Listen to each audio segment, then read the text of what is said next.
Bismillahirrahmanirrahim. Assalamualaikum warahmatullahi wabarakatuh.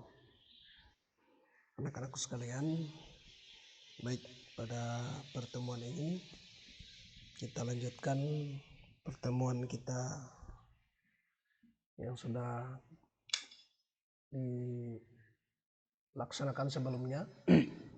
Jadi ini adalah sesi yang kedua, karena mengingat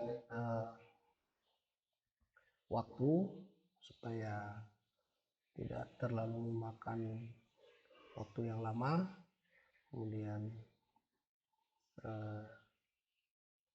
tidak membosankan antara Pak Guru dengan anak-anakku sekalian, maka kita bagi khusus untuk materi tentang menghormati orang tua dan guru ini menjadi 3 sesi. Sesi pertama tentang pengertian orang tua dan cara menghormati orang tua. Pertemuan yang kedua ini kurang lebih 10 menit kita laksanakan. Kita akan bicarakan tentang pengertian hormat kepada guru. Dan nanti pertemuan ketiga, itu merupakan pertemuan terakhir, itu kita akan membicarakan tentang dalil-dalil atau ayat-ayat pendukung dan hadis-hadis pendukung yang menjelaskan bagaimana dalam ajaran Islam orang tua dan guru itu sendiri.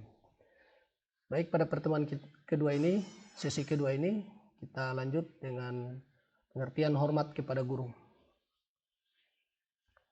Jadi sama halnya dengan orang tua, hormat kepada guru berarti menghargai guru. Menghargai guru atau memperlakukan guru dengan sebaik-baiknya, karena mereka telah mengajarkan dan mengarahkan untuk selalu berbuat kebaikan.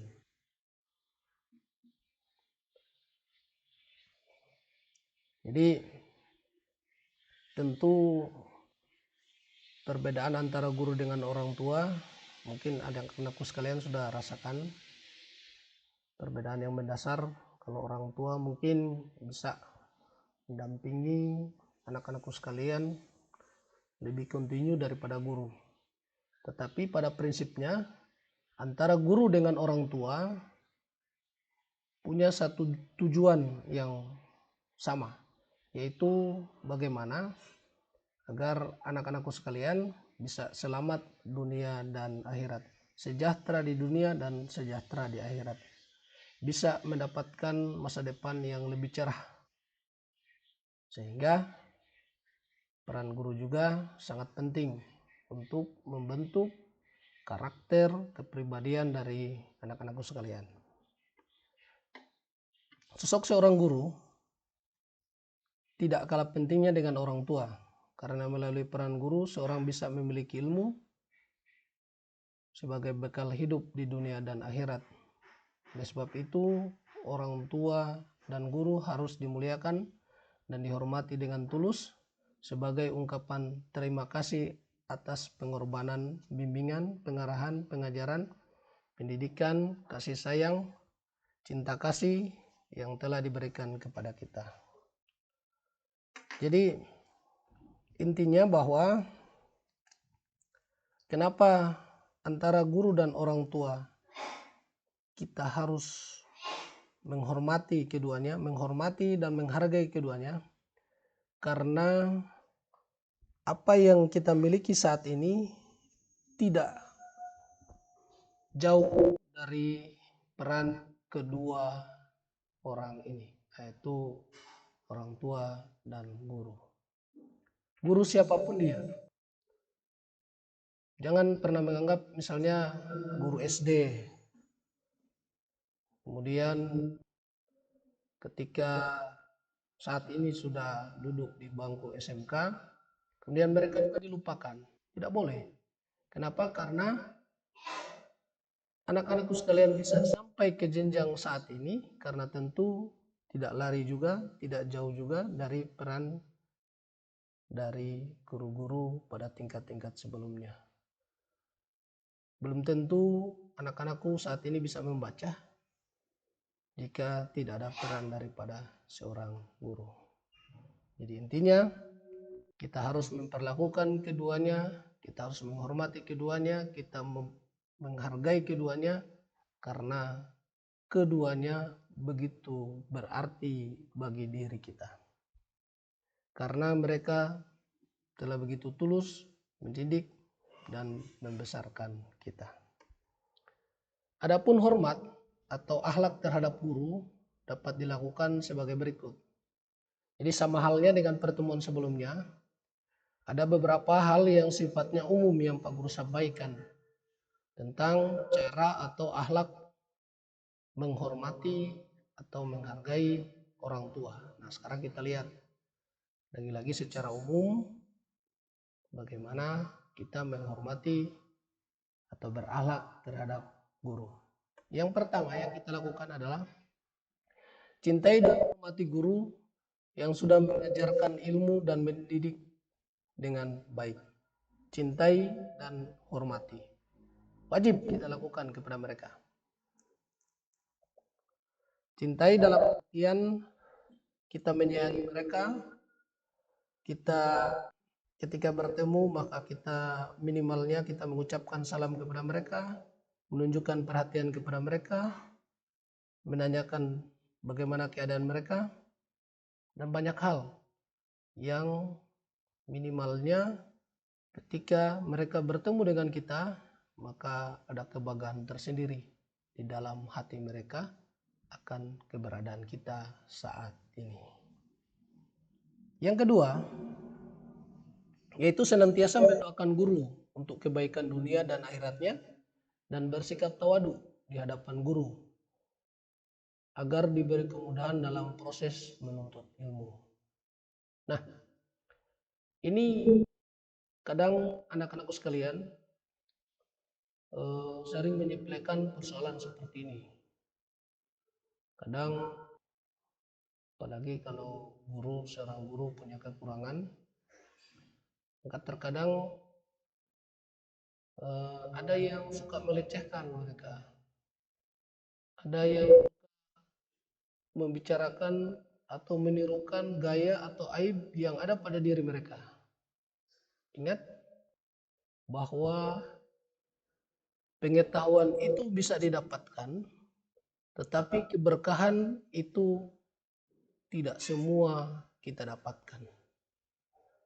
Jika kita bersikap tawadu, kemudian selalu mendoakan mereka, maka kita akan selalu diberikan kemudahan dalam proses menuntut ilmu. Mendapatkan kemudahan dalam proses menuntut ilmu itu artinya kita mendapatkan keberkahan. Kadang kita berpikir, kenapa kita merasakan sulit untuk mengerjakan sesuatu tugas yang diberikan, misalnya pelajaran matematika. Kenapa kita tidak bisa? Karena biasanya terbangun perasaan antipati terlebih dahulu. Karena antipati terlebih dahulu terhadap pelajarannya sehingga menjauh. Kemudian karena menjauh maka guru terkadang sering menegur, melaporkan ke orang tua, memanggil orang tua. Akhirnya berujung kepada kebencian kepada seorang guru. Nah, hal ini bisa menimbulkan diri kita bukan semakin tahu dengan apa yang kita ingin cari tahu, contoh tadi pelajaran matematika, tetapi bahkan dengan persoalan seperti ini kita semakin menjauh, maka keberkahan tentu kita tidak dapat dan kita semakin tidak mengetahui tentang pelajaran itu sendiri. Jadi intinya bersikap tawadu, selalu merendahkan diri, jangan bersikap sombong, apalagi kita merasakan bahwa guru punya kekurangan, guru punya kelemahan. Kemudian kita merasa bahwa diri kita bisa, merasa bahwa diri kita lebih pintar. Ingat bahwa minimalnya seorang guru itu dia lebih banyak makan asam garam daripada anak-anakku sekalian. Jadi jangan pernah menganggap remeh. Lanjut ke hal yang ketiga. Jika terjadi perbedaan pendapat dengan guru, diskusikanlah dengan cara yang sopan dan santun. Dan apabila berbuat salah, segeralah meminta maaf. Nah, jangan ketika kita merasa bahwa diri kita bisa, kemudian itu yang kita tonjolkan, kita pamerkan kepada teman-teman, dan akhirnya guru yang kita lecehkan. Akhirnya guru yang kemudian dengan sengaja kita buat dirinya supaya tidak betah di dalam kelas. Bersekutu dengan teman-teman, bersatu dengan teman-teman, supaya sebaiknya guru ini tidak usah masuk, kita santai saja. Nah, hal-hal seperti ini yang nantinya tentu akan menghambat proses. Mungkin saat ini belum anak-anakku sekalian rasakan.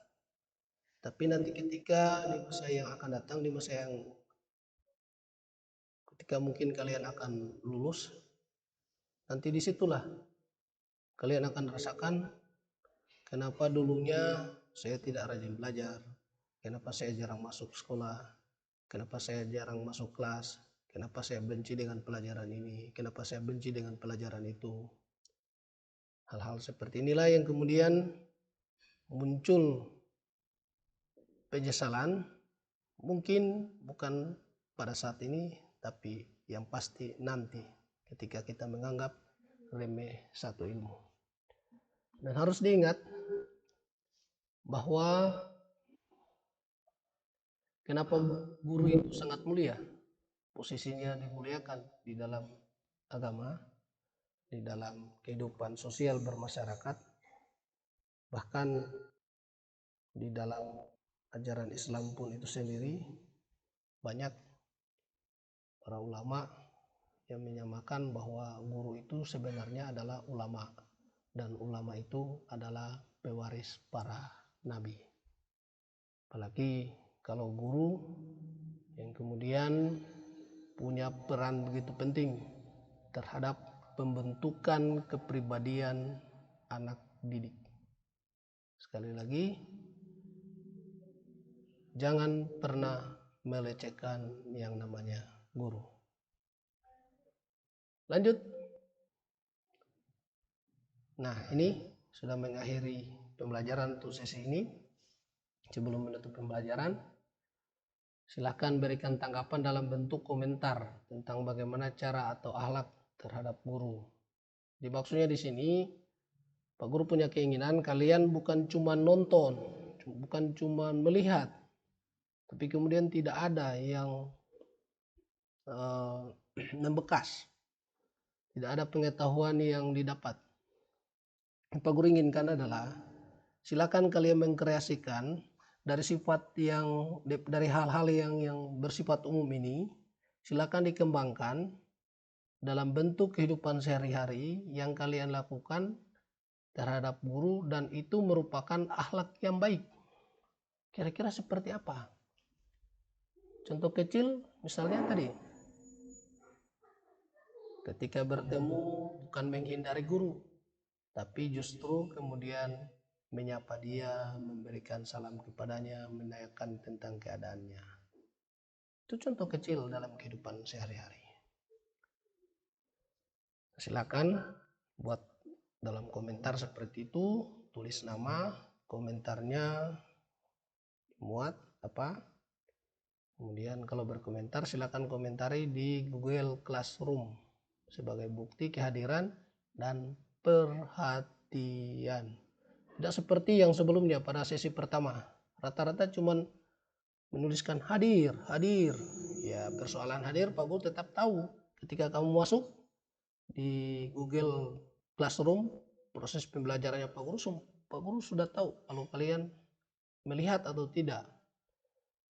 Tapi persoalan ada yang diketahui atau tidak, itu belum tentu. Nah, mungkin itu untuk proses kali ini. Kita akan silakan ditunggu pada sesi berikut, episode berikut, sesi yang terakhir, sesi yang ketiga. Kita akan bicarakan tentang dalil-dalil atau ayat-ayat Al-Quran atau hadis Nabi yang berkaitan dengan bagaimana kita menghormati orang tua dan guru. Assalamualaikum warahmatullahi wabarakatuh. Selamat menjalankan ibadah puasa, berbanyak amalan sunnah, dan tentu jangan pernah melupakan amalan yang wajib. Terima kasih.